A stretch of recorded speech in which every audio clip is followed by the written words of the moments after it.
Did you know that 60% of small businesses close within 6 months of a cyber attack? But here's the good news. You can protect your organization and your data with a globally recognized standard. Stick around because by the end of this video you will have a step-by-step roadmap to fortify your business against cyber threats using ISO 27001. Hey everyone, I am Nitin Gupta and welcome back to the channel where we break down tech, security and business solution in a way that's easy and actionable. In today's video, we are diving deep into how you can implement ISO 27001 in your organization. Whether you are an IT manager or a business owner, I am going to show you exactly what you need to do to get ISO 27001 certified and keep your data safe. Let's get right into it. And trust me, you will want to stick around because the final steps can make or break your certification process. Alright, let's break down the process into 5 easy steps. Step 1. Define the scope of your ISMS, Information Security Management System. Before you dive into technicalities, you need to clearly define the scope of your ISMS. In other words, what parts of your business are you going to secure? Is it your entire organization or just specific departments like HR, IT, or finance? The scope will depend on your organization size and structure. But getting this step right is the crucial because it sets the foundation for everything else. Consider starting small. Focus on your most critical system and expand over time as you refine your processes. Step 2 is performing a risk assessment. This is where you identify all the potential risk your business faces, cyber attacks, data breaches, or even natural disasters. Once you have listed these risks, you will need to assess the likelihood of each one happening and its potential impact on your organization.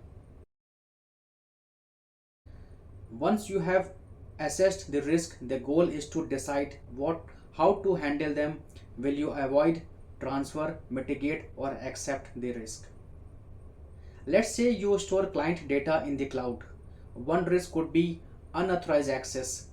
To mitigate that, you might implement multi-factor authentication and encryption.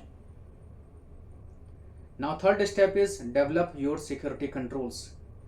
Now, based on your risk assessment, it's time to implement security controls. ISO 27001 has a list of recommended controls, but they aren't one size fits all. You will need to pick the ones that are relevant to your organization. Make sure your controls cover areas like data encryption, access management, incident response, and employee training. Remember, your security is only as strong as your weakest link. Don't forget about physical security. ISO 27001 doesn't just cover digital threats, it also ensures your physical offices and servers are secure.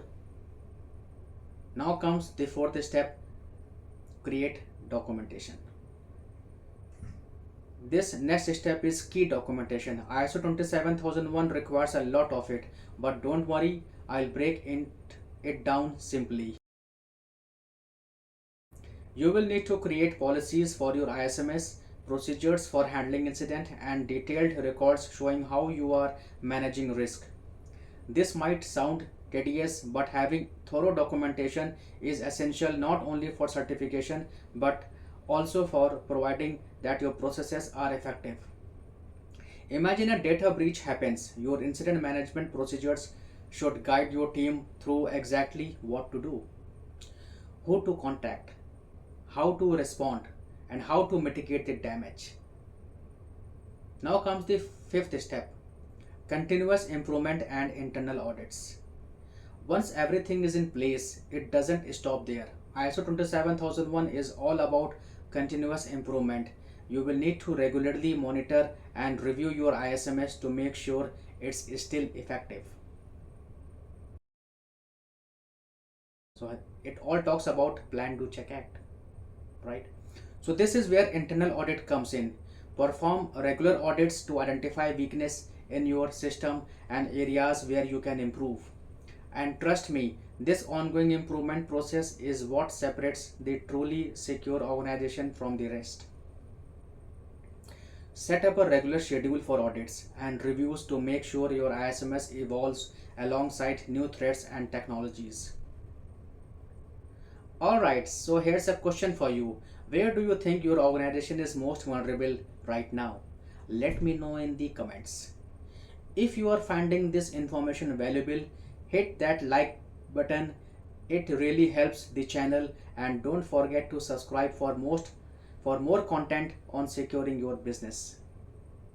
And before you go, check out my next video. Thanks so much for watching. Stay secure, stay ahead of the threats, and I'll see you in the next video. Thank you.